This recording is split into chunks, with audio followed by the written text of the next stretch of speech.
Hello, আবার চলে আসলাম কিচেনে। এখন বাজে 7:30। আমি আমার বেবির খাবার বানাচ্ছি। রাহুল কামচোর কাজ করছে, এখন একটু বেশি কাজ করে, কেন রামু ভাইয়া ছুটিতে গেছে, মানে 2 মাসের জন্য বাড়িতে গেছে।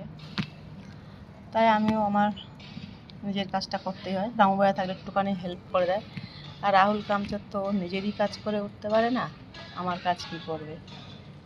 এখন নুডলস করছে, দেখো কামচোর কামচোর সবজি কাটছে, মিক্সড ফ্রাইড রাইস বানাবে, সবজি কাটছে কামচোর।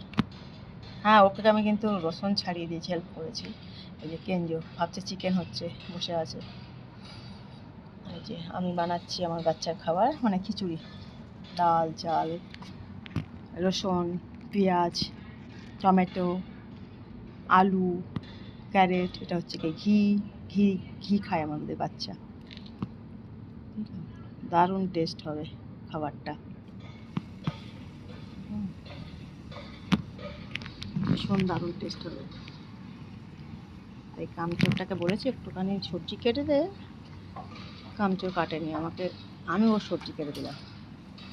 সারাক্ষণ গার্লফ্রেন্ডের ফোন আসে, সারাক্ষণ ফোন করে আর ফোনে গল্প করে, আর কোনো কাজ নেই। দেখো কত সুন্দর খিচুড়ি বানাচ্ছি আমি।